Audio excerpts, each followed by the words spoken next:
Hay historias que Colombia nunca terminó de escuchar. Historias que quedaron enterradas entre el miedo, el silencio y la guerra.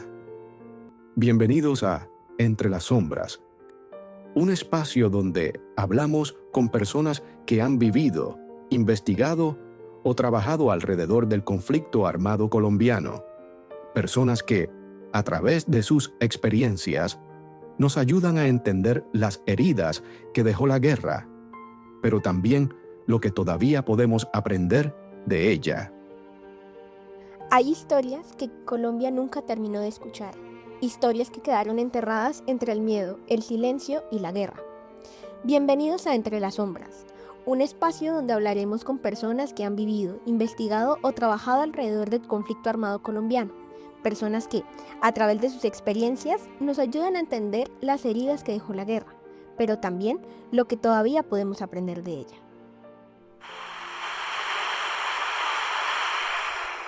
Hola a todos nuestros escuchas. El día de hoy para este capítulo nos acompaña Alexander Rojas, docente universitario, magíster en Desarrollo, Paz y Ciudadanía, internacionalista y administrador público, con experiencia en proyectos sociales y comunitarios en territorios afectados por el conflicto armado colombiano. Ha trabajado con comunidades vulnerables, campesinas y grupos étnicos, acompañando procesos de construcción de paz, desarrollo territorial e investigación social en regiones marcadas por la violencia. Bienvenido, Alexander, gracias por estar aquí el día de hoy.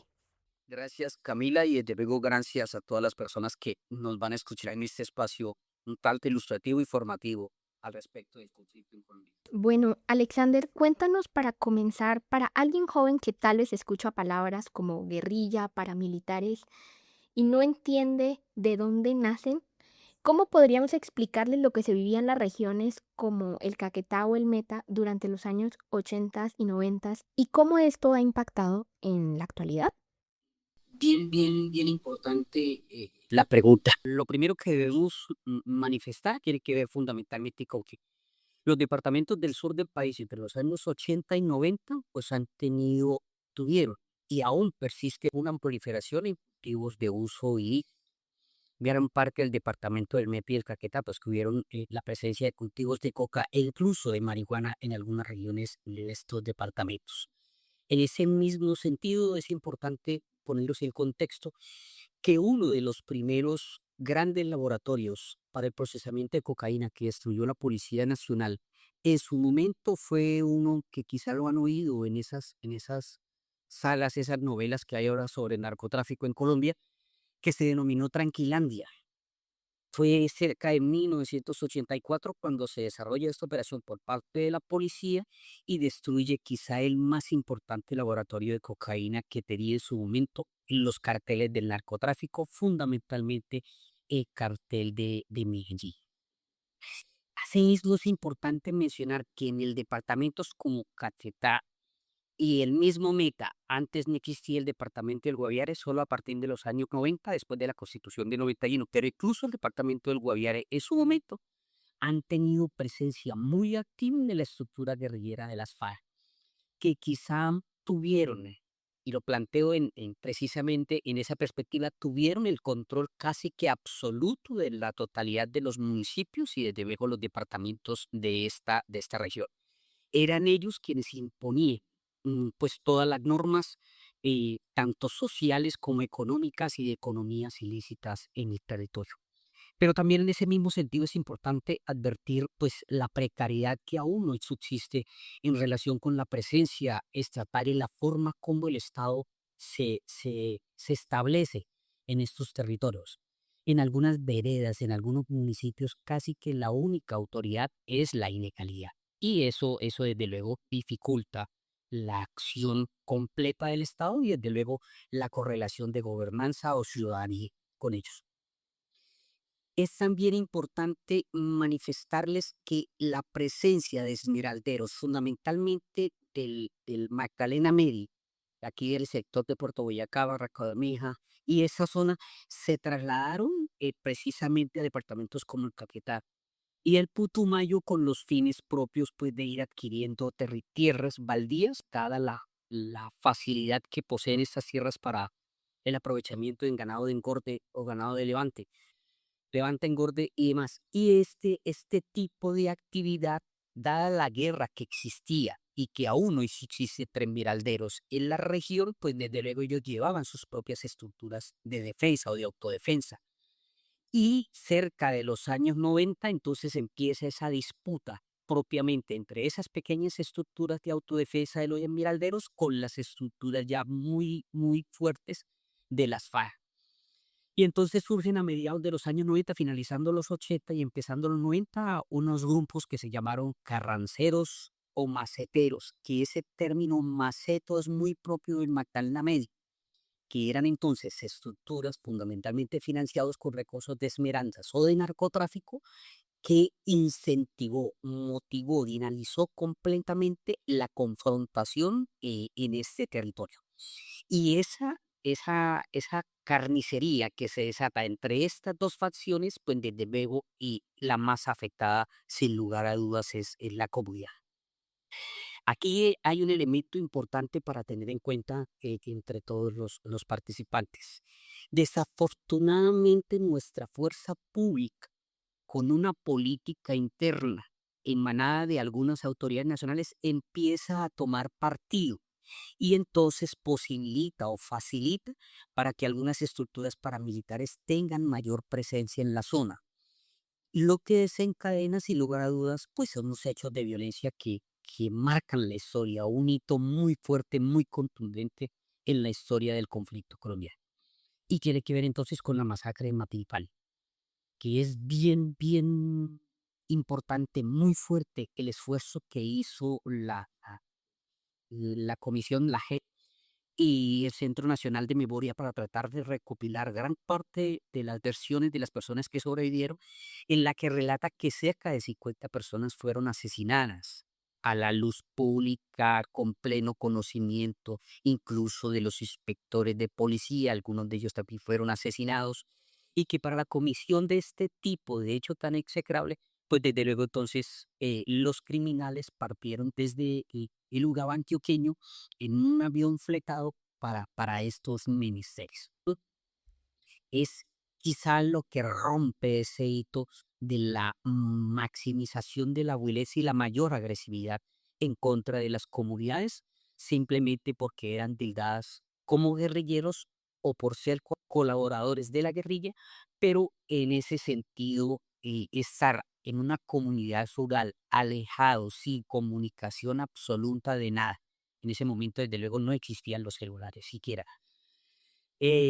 Tumbaban simplemente el telecom, que era un sitio donde había un único teléfono a través del cual las personas se comunicaban, entonces cortaban el cable de telecom y quedaba completamente incomunicado el municipio. Al parecer, o no al parecer, fue una parte, un sector, un oficial del ejército quien permitió la salida de esa avioneta desde un punto en el Urabá antioqueño para cometer esta barbaridad. En esos momentos es importante entonces también recordar que ya las FARC era muy fuerte y todo un bloque que en ese momento estaba comandado por alias El Mono Jojoy, que es un criminal de los más execrables también que ha tenido la historia de Colombia, alias El Mono Jojoy, pues desde luego inicia toda una disputa territorial y una gran cantidad de masacres ya de menores cuantías. Por ejemplo, en el municipio de Puerto Rico y en el Meta también las FARC deshace una masacre en la que victimiza a cerca de 29 personas. Y adicionalmente entonces otra gran cantidad de masacres que se producían entre unos y otros, que podrían ir entre 4 personas, 4 campesinos, 4 labriegos o 4 cultivadores de coca o raspachites, colaboradores de laboratorios. Recordemos que estas economías ilícitas, incluso a la fecha, desde luego siguen siendo la mayor renta posible de las comunidades.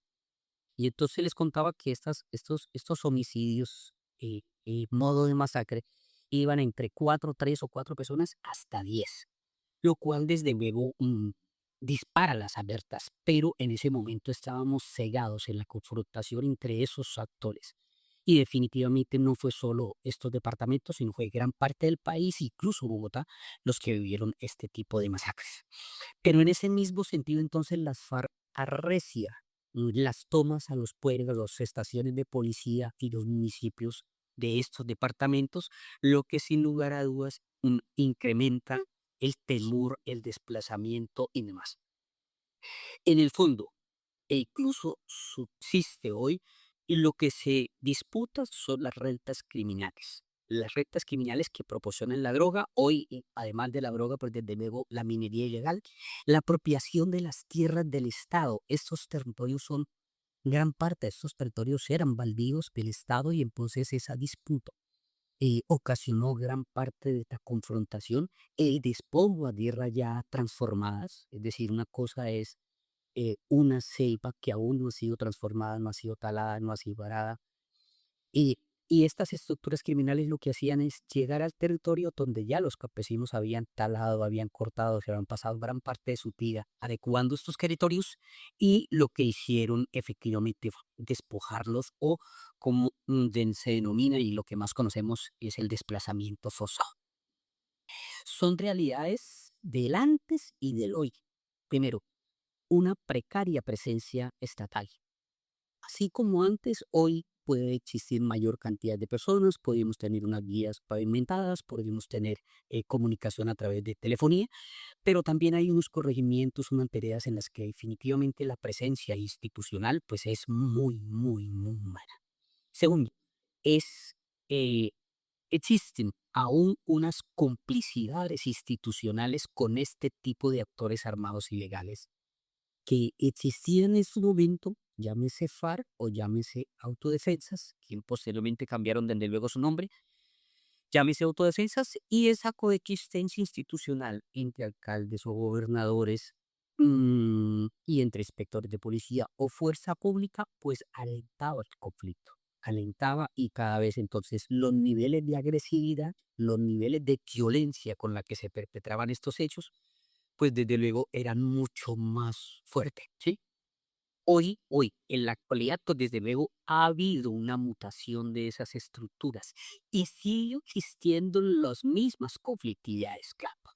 Hoy es más difícil que se presenten este tipo de hechos de tal magnitud con cantidad de homicidios, pero hace muy pocos días registramos una confrontación entre las disidencias de las FARC, alias Iván Mordisco, y las disidencias de las FARC de Rías Calarca Córdoba, en la que asesinaron a 50 de sus militantes. Es decir, continúa la situación crítica en el territorio, una precaria presencia institucional y una complicidad sin lugar a dudas por parte de los actores. Alexander, pues muchas gracias por este contexto. Es súper valioso para las personas que no conocen realmente el origen de este conflicto y cómo este ha ido creciendo a lo largo de los años. Vamos a pasar a la siguiente pregunta. Bueno, muchas veces cuando se habla de conflicto armado se percibe como algo que pasó hace muchos años y pareciera que es más sencillo olvidarlo que hablar de ello. En tu caso, después de haber trabajado con tantas comunidades afectadas por la violencia, ¿por qué crees que es importante seguir contando estas historias? Es, mejor dicho, yo creo que la nuez, y esta pregunta es quizá de las más importantes y la que gran parte de la institucionalidad quiere oír. ¿Por qué es tan importante contar la historia? En ese sentido, quiero hacer en primera medida un sencillo pero muy noble y de mucho afecto con el Centro Nacional de Memoria Histórica en Colombia, que han desarrollado este grupo de personas un trabajo hermosísimo, cargado de efectividad, de emotividad, al respecto de cómo trabajaron con las víctimas. Y desde luego, ese esfuerzo que viene haciendo Justicia Especial para la Paz. Fundamentalmente porque estos espacios han permitido reconocer algunos elementos que voy a poner de presente. En primera medida, los mismos colombianos, nosotros, los que ya tenemos, somos más grandecitos, más ustedes que están empezando la vida, conocer los niveles de criticidad en la violencia que hemos alcanzado en Colombia. Hemos superado niveles de violencia casi que de países mucho menos desarrollados que nosotros. Hemos alcanzado niveles de agresión contra el ser humano muy, muy fuertes, masacres como la que que comentábamos ahorita, la muerte de líderes indígenas en la que se pierde la palabra, la muerte de líderes indígenas en afros e indígenas en la que se pierde saber, el conocimiento ancestral, la muerte de mujeres lideresas o de mujeres madres, cabeza de familia o de mujeres en estado de gestación. Es decir, hemos alcanzado las peores atrocidades cometidas para causar dolor físico, dolor psicológico, dolor emocional y presenciar la muerte a punto entonces de no querer regresar jamás. ¿Sí? Y desde luego, lo más aterrador en medio de tanto dolor es el desarraigo, el tener que irnos de nuestro terruño, de nuestro espacio. Quitarle a un campesino su espacio vital como es el campo es quitarle la vida.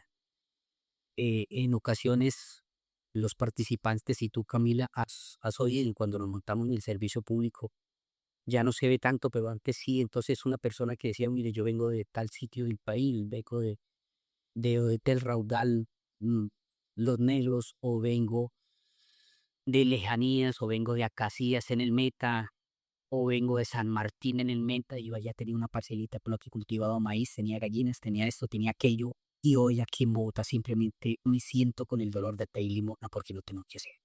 Ese tipo de situaciones las alcanzamos en Colombia y eso nos marca.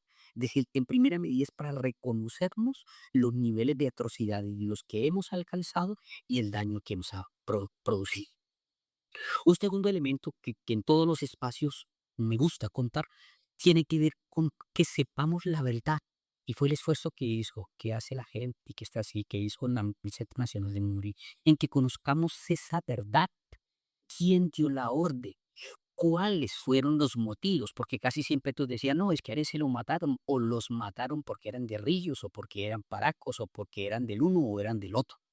Y resulta que en el fondo lo que hay son unas economías ilícitas, unos poderes locales, es decir, alcaldes, es decir, unos poderes departamentales, gobernadores, y ustedes pueden revisar las páginas de la historia de Colombia. Y hay un gobernador, varios gobernadores acusados precisamente de la comisión de delitos en contra de la vida o del despojo de tierras en Colombia, e incluso algunos poderes del orden nacional de los cuales de mejor no voy a referirme con nombres propios. Porque además es importante, porque tanto los actores de las autodefensas como los actores de las FARC en Colombia, lo que hicieron siempre fue negarnos que reclutaban niños. Siempre nos negaron que reclutaban los niños y que los instrumentalizaban, los usaban para guerra, para entrenarlos en la guerra tradicionalmente por servicios sexuales, para la explotación laboral, para el traslado de explosivos. Es decir, uno de los peores delitos de lesa humanidad tiene que ver con el reclutamiento de niños y estos dos actores lo hacían. O en algunos escenarios hay registrados hechos por parte de quien tanto hemos mencionado hoy, de la Comisión de la Verdad de la gente, donde ellos relatan que entonces causaban agresiones físicas, sexuales a miembros de una u otra estructura. ¿Sí? ¿Qué más es importante y por qué es tan importante conocer? Que nos digan dónde están los desaparecidos. Muchas familias aún, no tengo el dato exacto porque no lo tengo en este momento y no lo busqué. Aún sigue buscando a sus hijos, a sus hijas, a sus padres, a sus hermanos desaparecidos. Este es un país que provoca agresiones tan fuertes que han causado tal nivel de daño en el punto de que hoy hay madres incluso perdieron la vida, madres esperando saber de sus hijos. Y estas personas en algunos casos los han contado y entonces han manifestado que los enviaron los dejaron sepultados en tal parte. Y cuando hay sepultura, pues desde luego se puede buscar que es el trabajo que hace el equipo de las personas dadas por desaparecidas. O en otros casos dijeron que los habían arrojado a los ríos o los habían dejado a la intemperie, donde pues las aves de rapiña o los mismos animales salvajes pues desde luego desaparecieron de esos cuerpos. Y para nosotros como colombianos es importante conocer eso. ¿Dónde quedaron estas personas? Para que también las madres y sus familiares puedan hallar la tranquilidad del corazón que puede entonces otorgarles que desde luego jamás siquiera he podido eh, imaginar cuál puede ser el dolor de una madre o de un hijo y todo este tipo de situaciones emocionales que viven las ovejas. Necesitamos, en este mismo sentido, conforme a la pregunta, pues identificar cuáles son las zonas donde aún continúan activos campos minados.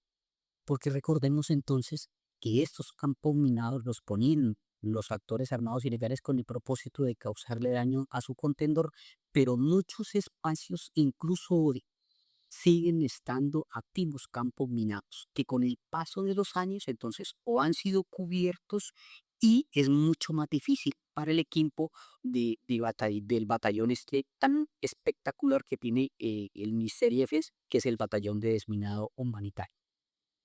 Pero aquí también entonces es importante resaltar que incluso con todo el esfuerzo que hemos hecho como gobierno nacional, como Estado colombiano, no como gobierno, que este es un esfuerzo que viene de hace ya muchísimos años. El Estado colombiano viene limpiando grandes territorios en veredas, en municipios, en zonas específicas y resulta que aún nos falta por hacer. Gran parte del trabajo lo hace el batallón de desminado humanitario, pero también hay una gran cantidad de organizaciones no gubernamentales que incluso han sido apoyadas por desmovilizados que van desarrollando mapas en los que informan dónde están sembrados estos artefactos ilegales. ¿Por qué además es importante? Porque necesitamos de recomponer esos procesos desarticulados a través del conflicto con las comunidades indígenas y con los pueblos afro. Se perdieron sus saberes, como lo manifesté anteriormente, se perdió el concepto de autoridad, se perdió la costumbre, que modo, cuando las marchas cocaleras, pues tuve la fortuna por una parte y la desfortuna por otra. La fortuna porque pude ayudar a muchos, pero la desfortuna también por ver, por presenciar la salida del pueblo Nucat Macuri, que era quizá el único pueblo nómada, el último pueblo nómada que nos quedaba, y entonces las lesiones con minas antipersonales los fueron sacando hasta en ese momento San José del Guaviare. Y simplemente ellos no entendían, en unos relatos maravillosos que luego posteriormente pudimos traducir con un grupo de antropólogos, nos contaban que jamás habían oído esas explosiones tan fuertes y mucho menos que les causara tanto daño, porque algunos de ellos los perdían sus extremidades, al punto en que ellos llegaron a las afueras de San José del Guaviare. Y este tipo de saberes, del conocimiento de la selva, del conocimiento de la medicina ancestral, del conocimiento de la palabra y demás, se pierde, se rompe profundamente con este tipo de situaciones. Y sobre todo, saber la verdad para la justicia. Necesitamos sí o sí que la justicia especial para la paz pueda, como lo es la nuez de ese requerimiento del acuerdo, pues fundamentalmente garantizar la no repetición. Es decir, no nos puede volver a suceder, muy a pesar de que continúan existiendo hechos en este tipo. Pero el fin del fin es que no nos vuelva a suceder como sociedad colombiana este tipo de situaciones. La garantía de no repetición. Lo otro tiene que ver simplemente con la restitución de las tierras que le fueron quitadas a las personas. Y hemos visto en eso pues un esfuerzo muy grande, incluso en este gobierno, en el que han podido entregarle a víctimas una parte importante de sus tierras, pero aún falta muchísimo, muchísimo más. Existen dentro de la categoría de la justicia especial para la paz, pues, desde luego hay unas indemnizaciones, unas compensaciones económicas que les tiene que dar a las víctimas, que son registradas. Cerca de 10 millones de personas se han constituido como víctimas en Colombia. No solo personas de la sociedad civil, también tenemos agentes de policía, familias de policías, familias de soldados que se han inscritos, se han identificado, declarado como víctimas, precisamente porque no solamente es las víctimas de un o de otro sector, son todas las víctimas las que tenemos entonces en ese registro nacional de víctimas. ¿Sí? Lo otro tiene que ver con la rehabilitación. Muchas de las personas, desde luego, necesitan atención médica. Los traumas psicológicos afectivos y emocionales que causan la presencia de la comisión de delitos contra la vida o violencia sexual contra sus familias, sus parejas, sus hermanos, sus hermanas pequeñitas y demás, pues desde luego causa unos impactos psicológicos muy fuertes que desafortunadamente el Estado boliviano no ha podido atender. Lo mismo que la atención médica, y entonces tiene que ver fundamentalmente con las personas que a través de explosiones de minas antipersonales o demás, pues desde luego perdieron extremidades, perdieron la vida, fueron lesionadas, algunas de ellas en situación crítica, que no pudieron volver a caminar, bueno, pues todo lo que significa mm, la utilización de este tipo de, de artefactos explosivos. Y finalmente, la satisfacción, que es uno de los requerimientos, tal como lo planteaba, tiene que ver con esos actos que dignifican las personas. Y entonces por eso tenemos en Colombia algunos monumentos, hemos desarrollado en algunas partes del país homenajes a víctimas que ustedes han podido presenciar, quizá de los más emblemáticos, pues desde luego Maquiripán, pero también recuerden el de Bojayán, que también es una muestra muy palpable de los niveles de atrocidad que hemos alcanzado. Y algo bien importante en esta satisfacción, que lo planteo un poco más atrás, tiene que ver con que tengamos la claridad que estas personas no fueron asesinadas como los adversarios lo plantean, que no, que lo asesinamos por guerrillero, lo asesinamos por paramilitar o por auxiliador. Este tipo de hechos del lenguaje definitivamente las familias de las víctimas sí quieren que sea absolutamente esclarecido. De hecho, quería preguntarte, con todo lo que nos estás contando, ha sido un proceso muy duro, de muchos años y también mucho trabajo. Pensando en las comunidades que han sido afectadas y también en las personas que hemos estado fuera del conflicto de manera directa, ¿crees que sea posible reconstruirnos como país? ¿Crees que la sociedad colombiana realmente quiera dar una segunda oportunidad? Sí, por lo siguiente. Primero, los colombianos somos altamente resilientes. Claro, este es un ciclo de violencia que traemos desde mediados de los años 40 y casi que se ha venido regenerando, se transforma, es una isla que se mueve por todos lados y busca formas de transformarse, pero miren cómo también esa misma capacidad tenemos los colombianos de ser resilientes. Yo quiero contarles que en algún momento estuve apoyando los procesos de acompañamiento a víctimas en algunos programas de versiones de los victimarios. Y es maravilloso, maravilloso encontrar algunas madres en medio de estos escenarios de versión de verdad en los que cuentan los agresores, cuentan a sus familias qué fue lo que sucedió, cómo sucedió y demás. Algunas madres rotas, deshechas por el dolor, que desde luego jamás quisiera como padre sentir un dolor tan terrible como el de la pérdida de un hijo. Pero ver esas madres después de estas versiones, abrazar al victimario, perdonar a los asesinos de sus hijos, poder sentir en una madre que eso está en parte de las imágenes que tiene ese magnífico trabajo de, de la Comisión de la Verdad. Le decía, sienta mi corazón, quiero sentir el suyo, toque mi pecho, para que sienta el dolor de una madre. A ver, ¿qué siente usted de haberme quitado a mí? Ese tipo de cosas demuestran la grandeza que tenemos como colombianos, la fortaleza que tenemos para cambiar, para movernos en distintos escenarios. Pero también es bello, por ejemplo, entonces encontrar en alguna región del país, incluso en el Guaviare, incluso en el Caquetá, e incluso en el Met, eh, trabajo conjunto entre ex paramilitares y ex guerrilleros por sacar una comunidad adelante, por constituir cooperativas para el trabajo comunitario en materia láctea, en materia de producción agrícola, en materia de producción de algunos bienes y servicios. Y mientras me desempeñaba en el Ministerio del Interior, tuve la fortuna de conocer un trabajo bellísimo, una sinergia mutua espectacular. Un capitán del ejército retirado desde luego víctima de una mina antipersonal, reunido trabajando de manera conjunta, sensibilizando frente al desminado humanitario con un excombatiente de las FARC también víctima y que había perdido sus extremidades con un artefacto explosivo. Es decir, somos capaces de encontrarnos, podemos empezar juntos. En la medida en que dialogamos, que nos vemos de rostro a rostro, sabemos que tenemos el mismo amor por nuestras familias, por nuestras esposas, nuestros hijos, nuestras madres, encontramos puntos de unidad que en determinado momento se convierten en una fortaleza para poder encontrarme. Y valga aquí entonces ese remojete de una paz estable y duradera. Somos muy parecidos, somos muy semejantes y eso nos permite trabajar juntos en esa resiliencia y en la construcción de un futuro mejor.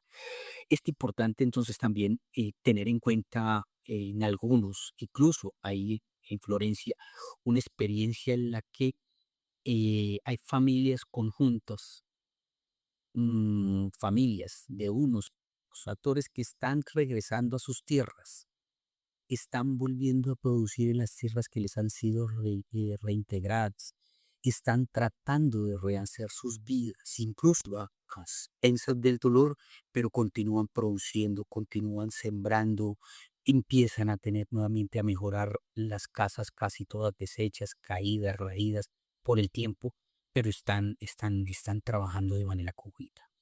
Otro ejemplo muy particular en ese sentido es una figura que se creó, que son los espacios territoriales de capacitación y reincorporación, las ETCRs se llaman.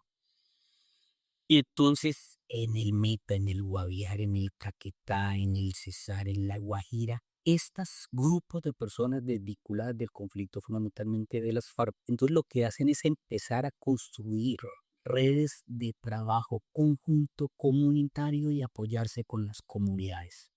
Y estas comunidades entonces abren sus puertas para que puedan entonces rehacer mejor su vida y puedan reincorporarse realmente a la vida así. mm, Gracias. Muchos de ellos, eh, ya hoy al preguntárseles cómo están, pues simplemente dicen yo no vuelvo a la guerra. No vuelvo a la guerra. Tengo este trayecito, pues no tengo mucho dinero por aquí, tengo mis 2 vacas, tengo esto, tengo eso, tengo una esposa, tengo unos hijos chiquitos, los estoy llevando al colegio, ya no necesito andar armado para que me quieran, no necesito andar armado para que me respeten, soy una persona de ellos. Ahora, no todos han funcionado bien. Algunos de ellos el gobierno nacional ha tenido que trasladarnos precisamente por la reanudación de los ciclos de violencia que padecen algunos territorios. No sé si hasta allí esclarezco la pregunta. Sí, totalmente, totalmente. Y ya para terminar, ¿tú eh, qué crees que le hace falta a Colombia? Así como para que finalmente logremos como esa paz de la que todo el mundo habla, ¿sí? Sí, sí. Yo creo que lo primero que nos falta es un Estado fuerte. ¿Qué nos falta? Un Estado fuerte. ¿Qué nos falta? Una sociedad más comprometida con la paz. Es decir, esos extremos que alcanzamos en el discurso, en el comportamiento, en la dialéctica, en la forma de ver al contrario, pues desde nuevo no nos deja alcanzar los niveles de paz, los niveles de convivencia que podrían generar paz en el futuro. ¿Qué es importante? Y la historia nos lo ha venido demostrando. Este país es un país que permite oportunidades. Y en todos los escenarios, en estos 4 años, en todas partes, lo que les digo es, mire, eh, muy a pesar de que hemos venido de unos gobiernos de derecha de muchísimos años, hoy tenemos un presidente izquierda. Presidente que viene en las guerrillas colombianas, ¿sí? Muchas de estas personas definitivamente reincorporadas están ejerciendo oposición, pero también están construyendo capacidad social. Algunos pues ejercen funciones públicas, otros son profesionales, sus hijos son profesionales. hay emprendimientos propios de estas personas que han dejado las estructuras armadas ilegales, tienen familias, se quieren, tienen arraigo y no quieren regresar a él. Y finalmente, y con esto para cerrar es, este país nos permite a todos unas oportunidades, a todos, incluso a estas personas que de una u otra forma han estado involucradas en tal tipo de agresiones. Pero lo más importante es saber que sobre todas las cosas podemos reconstruirnos, regenerar nuestro tejido social, ser resilientes en el dolor para sobre todo potenciar unos mejores escenarios y de vida digna para todos los colombianos. Bueno, Alexander, pues un mensaje muy esperanzador el que nos dejas. Ha sido un gusto tenerte en este espacio y esperamos poder seguir conversando en otro momento para que nos continúes contando mucho más sobre el conflicto armado. Desde luego que sí, y siempre es importante conocer nuestra historia para no tener que repetirla. Es quizá la premisa que nos ha de guiar en este trabajo de la investigación social, de la docencia y sobre todo de la reconstrucción de nuestro tejido social. Ten en cuenta, Camila, que así no hayamos vivido en carne propia lo que dicen los estudios de toda esta gran cantidad de personas que se han dedicado a estudiar la violencia con ella, es que hacia el 70% tenemos a alguien que conocimos que padeció la crisis. De manera directa, entonces tenemos un amigo, un hermano, un esposo, una prima, una tía, un abuelo que nos contó las historias de lo que sucedía en determinados sitios. Todos tenemos en esa gran malla que es la sociedad colombiana, tenemos a una persona víctima. Y es importante entonces valorarlo desde esta perspectiva. Así es. Muchísimas gracias por esa reflexión. A ti, un abrazo y muchas gracias a todos. Hablar del conflicto armado no es quedarse atrapados en el pasado, es entender por qué todavía hay heridas abiertas en el presente. Gracias por acompañarnos en este primer episodio de Entre las Sombras. En los próximos capítulos seguiremos explorando las vidas, las memorias y las preguntas que aún siguen escondidas detrás de la guerra. Entre las sombras, en voz de... Original del proyecto Los Colores de la Guerra, producida por Camila Hidrobo, Omar Romero, Catalina Navarrete y Jaime Mesa, con la participación de Alexander Rojas. Si deseas conocer más de estas historias, te invitamos a ingresar a la página oficial de Los Colores de la Guerra.